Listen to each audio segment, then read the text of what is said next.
सावन माह में तुलसी में जल डालने से कौन सा फल मिलता है? आप सभी को सावन माह की हार्दिक शुभकामनाएं। सावन का महीना बहुत ही पवित्र महीना होता है। इस महीने में भगवान शंकर की पूजा होती है। सावन के महीने में तुलसी माता का भी पूजन किया जाता है।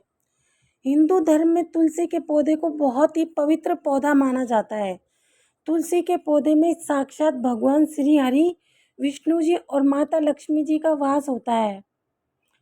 यदि कोई भक्त कभी भी भगवान श्री हरि को भोग लगाता है तो भगवान विष्णु तुलसी पत्र के बिना किसी भी प्रकार का भोग स्वीकार नहीं करते हैं। तुलसी को भगवान श्री हरि विष्णु के अर्धांगिनी भी कहा जाता है। दोस्तों, चैनल को सब्सक्राइब जरूर कर लीजिएगा। इसलिए जो भी मनुष्य तुलसी की पूजा करता है वह कभी भी गरीब नहीं रहता। जो भी मनुष्य रोज तुलसी माता को जल देता है उसकी कभी दुर्गति नहीं होती है। ऐसा मनुष्य घोर पाप करने के बाद में नरक में नहीं जाता है। आज मैं आप सभी को एक कथा के माध्यम से बताती हूँ कि सावन माह में तुलसी को जल देने से कौन सा फल मिलता है। अगर आप भगवान शिव के सच्चे भक्त हैं तो उनकी कृपा प्राप्त करने के लिए कमेंट में ओम नमः शिवाय या हर हर महादेव अवश्य लिखें। चलिए कथा का श्रवण करते हैं, लेकिन दोस्तों आगे बढ़ने से पहले चैनल को सब्सक्राइब जरूर कर लेना। एक समय की बात है, भगवान भोलेनाथ जी के पास माता पार्वती जी आती हैं और देवों के देव महादेव जी से कहती हैं कि हे स्वामी, आप तो तीनों लोकों के स्वामी हैं। आपने समुद्र मंथन के समय समस्त संसार के मनुष्यों को विष से बचाने के लिए आपने उस विष को पिया था। आप देव के देव हैं, परंतु आप फिर भी इस तुलसी के पौधे की पूजा क्यों करते हैं? इसे नित्य जल क्यों चढ़ाते हैं? और इस पौधे को जल चढ़ाने का मैं तो जानना चाहती हूँ। माता पार्वती जी की बात सुनने के बाद भगवान भोलेनाथ बोले कि हे देवी पार्वती, तुलसी साक्षात लक्ष्मी जी का ही रूप है। जो माता लक्ष्मी धन की देवी है और माता लक्ष्मी जी की नित्य पूजा करने के करोड़ों फायदे हैं जो मनुष्य को पता नहीं होते हैं। और तो और तुलसी के पौधे पर नित्य नियम से जल चढ़ाने मात्र से मनुष्यों के करोड़ों पाप नष्ट हो जाते हैं। हे देवी पार्वती, तुलसी का महत्व तो बहुत है, परंतु इसका खास महत्व सावन माह में होता है। हे देवी पार्वती, चलो मैं तुम्हें तुलसी को जल देने का महत्व बताने से पहले एक अत्यंत प्राचीन कथा सुनाता हूँ। इस कथा के माध्यम से तुम्हें तुम्हारे सारे प्रश्नों के उत्तर मिल जाएंगे, इसलिए तुम इस कथा को ध्यान से सुनना। इस कथा को सुनने मात्र से ही समस्त पापों का नाश हो जाता है। अब माता पार्वती कहती है, हे प्रभु, मैं इस कथा को अवश्य सुनना चाहती हूँ। कृपया आप मुझे वह कथा सुनाइए, मैं इसे पूरे ध्यान से सुनूंगी।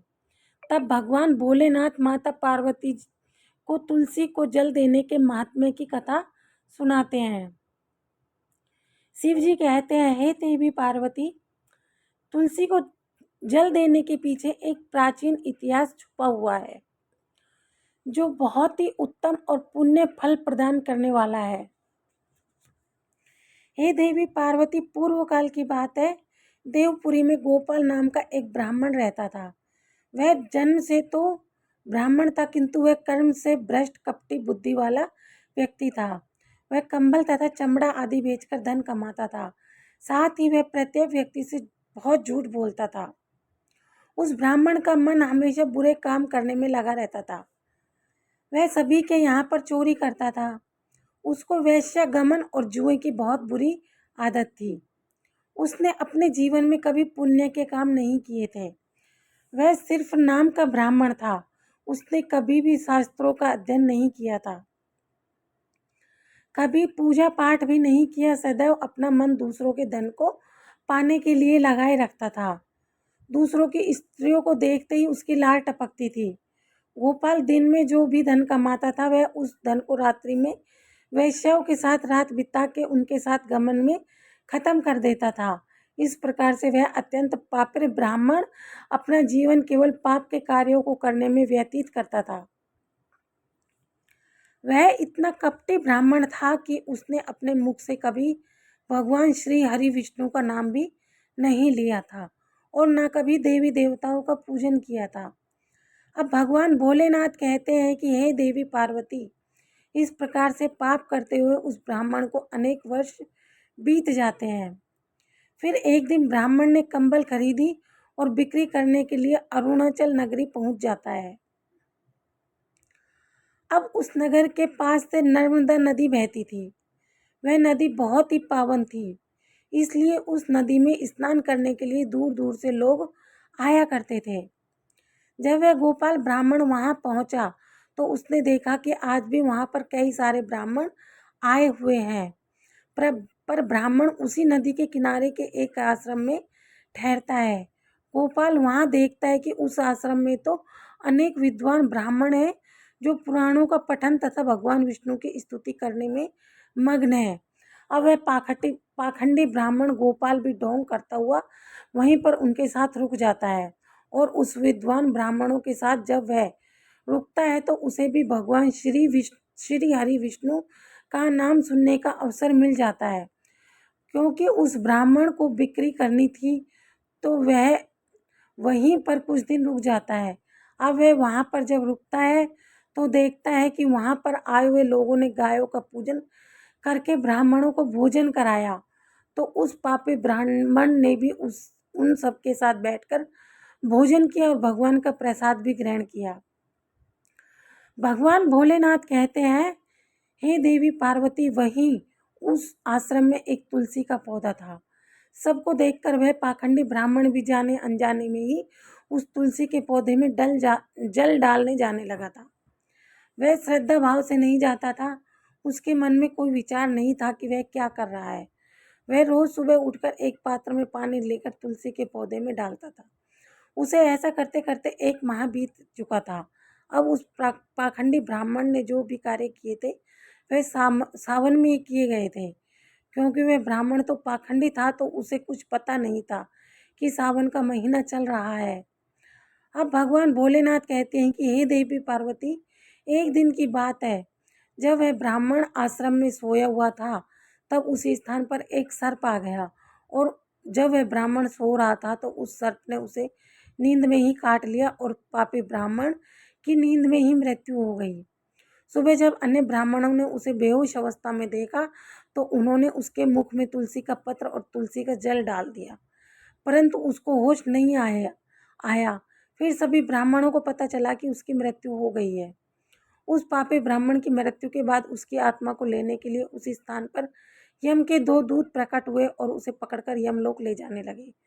जब वह यम के दूत रास्ते में ब्राह्मण को ले जा रहे थे तब वह पापी ब्राह्मण विलाप करने लगा और यमदूतों से कहने लगा, हे यमदूतों, मुझे आप कहाँ ले जा रहे हो? मेरी मृत्यु किस कारण से हुई है? मैंने कौन सा पाप किया है? तब यमदूतों ने कहा, अरे पापी दुष्ट ब्राह्मण, तूने जन्म से लेकर मृत्यु तक बहुत पाप किए हैं। तेरे पापों के कारण ही जब तू सो रहा था तभी एक काले सर्प ने तुझे काट लिया और तेरी मृत्यु हो गई। अब हम तुझे यमलोक लेकर जा रहे हैं। वहां पर यमराज तेरे पाप कर्मों का लेखा जोखा देखेंगे और निश्चित ही तुझे वे नरक में डालेंगे। उन यमदूतों की बात सुनकर वह ब्राह्मण जोर जोर से विलाप करने लगा और उन यमदूतों से क्षमा याचना करने लगा।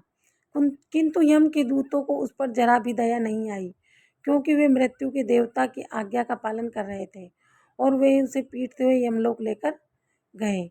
जब यम के दूत उस ब्राह्मण को लेकर यमराज के सामने पहुंच गए तो यमराज के पास बैठे हुए चित्रगुप्त ने उस ब्राह्मण के जन्म से लेकर मृत्यु तक के कर्मों का लेखा जोखा निकाला और यमराज से कहने लगे, हे महाराज, इस ब्राह्मण ने तो बचपन से लेकर मृत्यु तक पाप ही पाप किए हैं। इसने कोई पुण्य का काम कभी नहीं किया ही नहीं। यह तो महापाप है। तब यमराज बोले कि अरे, इसे तुरंत ही मेरी नज़रों से दूर कर दिया जाए और कुंभी पाप को नरक में डाल दिया जाए। अब यमराज जी उस दूत से कहते हैं कि हे दूत, जीवन भर पाप करने वाले इस दुष्ट ब्राह्मण को उठाकर ले जाओ और इसे कुंभी पाप नरक में डाल दो। यमराज के आदेशों का पालन करते हुए यमदूत उस पापी ब्राह्मण को लेकर गए और उसे बड़े बड़े मुद्दुर से पीटने लगे, जिससे उस ब्राह्मण का मस्तक टूट गया और वे उसे कुंभी पाक नामक नरक में ले गए। उस भयंकर नरक में खोलते हुए तेल में के बड़े बड़े घड़े थे, जिनके नीचे भयंकर अग्नि धधक रही थी। यमराज के आदेशों का पालन करते हुए श्री यमराज के दूत ने उस ब्राह्मण को उस खोलते हुए तेल के घड़े में डाल दिया। अब भगवान भोलेनाथ कहते हैं कि हे देवी पार्वती, लेकिन जैसे ही वह ब्राह्मण उस खोलते हुए तेल के घड़े में गिरा, वह तेल तुरंत ही एकदम से ठंडा पड़ गया। इस विचित्र घटना को देखकर उस यम के दूत को बड़ा आश्चर्य हुआ। उसने सोचा कि अरे, ऐसा पहले कभी नहीं हुआ था। आज इस ब्राह्मण को इसमें डालने पर यह ठंडा कैसे हो गया। उसने कितने ही पापियों को उस तेल के घड़े में डाला था, वे सभी उस खोलते तेल में गिरकर छटपटाने लगते थे। लेकिन जैसे ही वह ब्राह्मण उस तेल में गिरा, तब वह तेल अचानक से शांत और शीतल हो गया। इस आश्चर्यजनक घटना को देखते ही वह यमदूत तीव्र गति से दौड़ता हुआ सीधा यमराज जी के पास जा पहुंचा। तब उस दूत को इतना घबराया हुआ देखकर यमराज ने पूछा, हे दूत, क्या बात है? आखिर तुम इतनी तीव्र गति से दौड़ते हुए क्यों आ रहे हो? फिर वह दूत कहता है, हे यमराज, आपने जिस ब्राह्मण को कुंभी पाक नरक में डालने के लिए कहा था, हमने वैसा ही किया, और जैसे ही हमने उसे कुंभी पाक नरक में डाला, उस नरक की अग्नि बुझ गई और वह खोलता हुआ तेल भी बिल्कुल ठंडा पड़ गया। अब यमराज जी कहते हैं कि हे दूत, यह तो बड़ी ही विचित्र घटना है। ऐसा तो पहले कभी नहीं हुआ। अब यमराज भी अपने मन में विचार कर रहे होते हैं। तभी उस स्थान पर देव ऋषि नारद जी पधारते हैं। देव ऋषि नारद जी को देखकर यमराज अत्यंत प्रसन्न होते हैं और उन्हें प्रणाम करके उनका स्वागत करते हैं। फिर यमराज नारद जी से कहते हैं, हे देव ऋषि नारद, आप उचित समय पर आए हैं। हमने आज एक अत्यंत पापी ब्राह्मण को कुंभी पाक नरक में गिराया है, किंतु उसके गिरते ही नरक की अग्नि ठंडी पड़ गई है और खोलता हुआ तेल भी शीतल बन गया है। यमराज जी की बात सुनकर देव ऋषि नारद जी यमराज जी से कहने लगते हैं, हे धर्मराज, आपने जिस ब्राह्मण को नरक में डाला है, वह नरक में डालने योग्य नहीं है, क्योंकि इस ब्राह्मण के द्वारा अनजाने में ही ऐसा कर्म हो गया है जो नरक का नाश करने वाला है। जो पुण्य कर्म करने वाले लोगों के साथ रहता है, उसे उनके पुण्य का भाग्य फल मिल ही जाता है। और यह ब्राह्मण तो 1 महीने तक भगवान विष्णु के भक्तों के साथ रह चुका है। इस ब्राह्मण ने एक आश्रम में रहते हुए नित्य तुलसी को जल अर्पण किया है, इसलिए यह बहुत बड़ा पुण्यवान बन गया है। इसके समस्त पाप नष्ट हो गए हैं और यह ब्राह्मण अब स्वर्ग लोक जाने का अधिकारी बन गया है। इस ब्राह्मण ने अनजाने में ही इतना पुण्य कमाया है जो जन्मांतर में मनुष्यों को प्राप्त नहीं होता है। इसलिए आप इसे नरक में ना पकाओ। इस ब्राह्मण के पापों के लिए इसे केवल इतना दंड दो, इसे नरक लोक का दर्शन कराओ। अब भगवान भोलेनाथ कहते हैं कि हे देवी पार्वती, देव ऋषि नारद की बात सुनकर यमराज अत्यंत प्रसन्न होते हैं और उस ब्राह्मण को कुंभी पाप नरक से निकालकर लाते हैं और अपने दूतों से कहते हैं, हे दूत, इस ब्राह्मण महात्मा को ले जाओ और संपूर्ण नरकों का दर्शन कराओ। अब यमराज की बात सुनकर यम के दूत उस ब्राह्मण को ले जाते हैं और संपूर्ण नरकों का दर्शन कराते हैं। इस प्रकार से यम के दूत उस ब्राह्मण को संपूर्ण नरकों का दर्शन कराते हैं और फिर यम लोक में ले जाते हैं और फिर वह ब्राह्मण एक यक्ष बन जाता है। अब भगवान भोलेनाथ कहते हैं कि हे देवी पार्वती, जैसे मुझे कैलाश पर्वत प्रिय है, वैसे ही जो मनुष्य नित्य तुलसी की पूजा करता है, तुलसी को जल देता है, वह मुझे सबसे अधिक प्रिय है। उस मनुष्य की कभी दुर्गति नहीं होती है, वह कभी नरक में नहीं जाता है। जिन घरों में तुलसी का पौधा सदैव ही हरा भरा रहता है, उस घर में सुख, शांति और समृद्धि बनी रहती है। हे देवी, साथ ही भगवान विष्णु की पूजा में और चढ़ाए जाने वाले भोग में तुलसी के पत्र अवश्य होने चाहिए, क्योंकि तुलसी पत्र के बिना भगवान विष्णु किसी भी प्रकार का भोग स्वीकार नहीं करते हैं। इसलिए प्रत्येक घर में तुलसी का पौधा अवश्य होना चाहिए। अगर आपके घर में तुलसी है तो सुख, शांति और समृद्धि के लिए तुलसी को चुनरी अवश्य चढ़ानी चाहिए। हमेशा ध्यान रखें कि तुलसी का पौधा चुनरी के बिना अधूरा होता है। तुलसी केवल एक पौधा नहीं है बल्कि वह देवी है। वह त्रिलोक के स्वामी भगवान विष्णु की पत्नी है। इसलिए तुलसी को चुनरी अवश्य ही चढ़ाना चाहिए। इससे पति पत्नी में प्रेम और विश्वास बढ़ता है। घर में रहने वाली महिलाएं सदा सुहागिन और सौभाग्यशाली रहती हैं। तुलसी का विवाह भी अवश्य करना चाहिए। इससे मनुष्य के सभी दुखों का अंत होता है और सांसारिक जीवन सुख में बीतता है। तुलसी के पौधे के पास अपने मुख से कभी भी कोई अपशब्द नहीं बोलना चाहिए। तुलसी के पास भूल से भी जूते चप्पल अथवा झाड़ू पोछा नहीं रखना चाहिए। ऐसे किए जाने वाले कार्यों को शास्त्रों में पाप माना जाता है। जहाँ पर तुलसी का पौधा होता है उस स्थान के आसपास आपको भूलकर भी थूकना नहीं चाहिए। तुलसी के पास जल से भरा हुआ पात्र भी नहीं रखना चाहिए। तुलसी के पौधे के पास दीपक जलाने के बाद दीपक को वहाँ से हटा देना चाहिए, क्योंकि तुलसी के नीचे बुझा हुआ दीपक रखना अशुभ माना जाता है। जिस स्थान पर भी तुलसी का पौधा होता है उस स्थान को हमेशा ही स्वच्छ रखना चाहिए। इसलिए नियमित रूप से तुलसी के पौधे के पास साफ सफाई का ध्यान रखें। तुलसी के पौधे में शिवलिंग और गणेश जी की प्रतिमा नहीं रखनी चाहिए। साथ ही तुलसी के गमले में अन्य किसी भी प्रकार का पौधा लगाना इसे भी अशुभ माना जाता है। तुलसी के पौधे के पास कपड़े भी नहीं सुखाने चाहिए, अन्यथा कपड़ों से गंदगी पानी तुलसी के पौधे पर गिर सकता है। ध्यान रहे तुलसी के पौधों को नाखून से नहीं तोड़ना चाहिए, इससे तुलसी का अपमान होता है। यदि तुलसी के पत्ते सूख कर गिर जाए तो उन्हें कचरे में नहीं फेंकना चाहिए, उन पत्तों को तुलसी की मिट्टी में ही दबा देना चाहिए और रविवार के दिन तुलसी के पत्ते नहीं तोड़ने चाहिए और ना ही रविवार को तुलसी में जल चढ़ाना चाहिए। बाकी अन्य दिन तुलसी को सुबह जल देना चाहिए और शाम के समय एक दीपक जलाना चाहिए। अक्सर महिलाएं स्नान करने के बाद अपने बाल खुले रखकर ही तुलसी को जल देती हैं। ऐसा करना भी पाप माना जाता है। महिलाओं को इस बात का हमेशा ध्यान रखना चाहिए। महिलाओं को हमेशा ही अपने बाल बांधकर माथे पर सिंदूर लगाकर ही तुलसी में जल चढ़ाना चाहिए। इससे उस स्त्री को तुलसी माँ का आशीर्वाद प्राप्त होता है। घर में तुलसी का पौधा लगाते समय ध्यान रहे कि इसके लिए गंदी मिट्टी का उपयोग नहीं करना चाहिए। तुलसी के पौधे के लिए शमशान की अथवा गंदगी वाले स्थान की मिट्टी का कभी उपयोग नहीं करना चाहिए।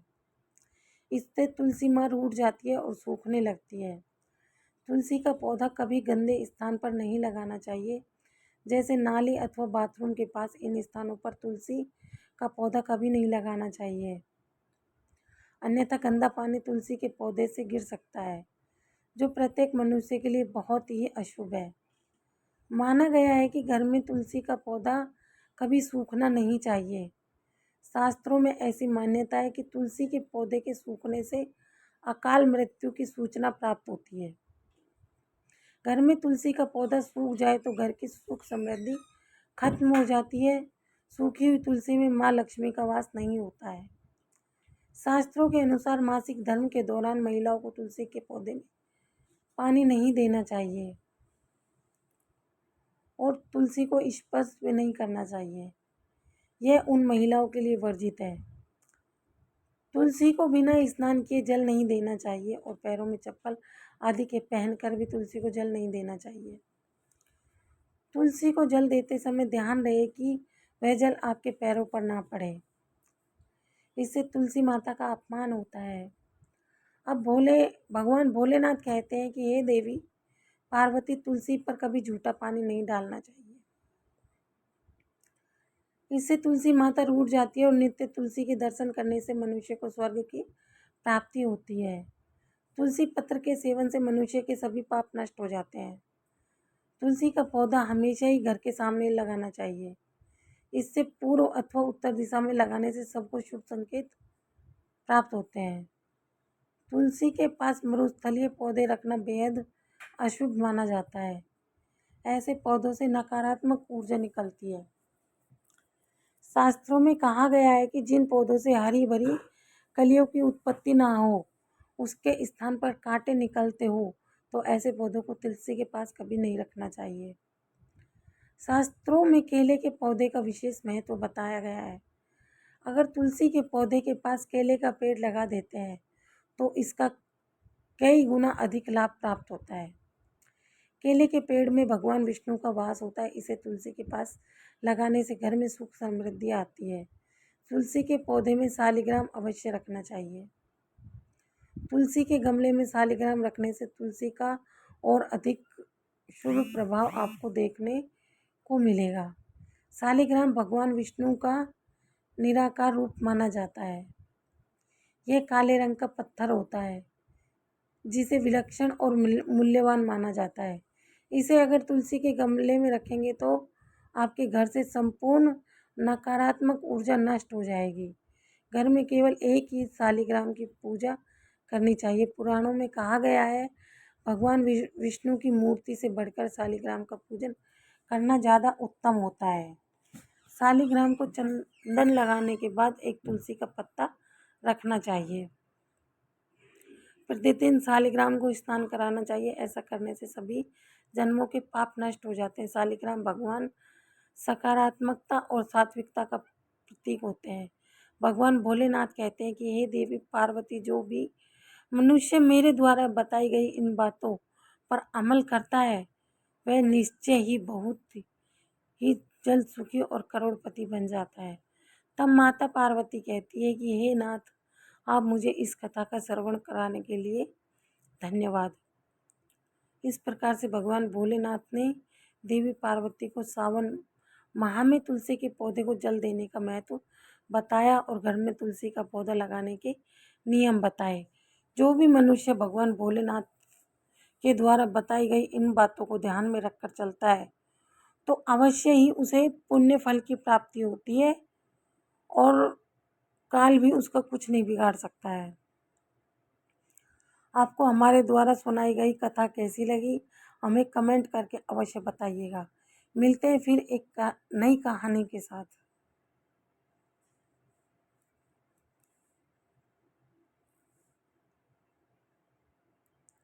तब तक के लिए धन्यवाद दोस्तों। Like comment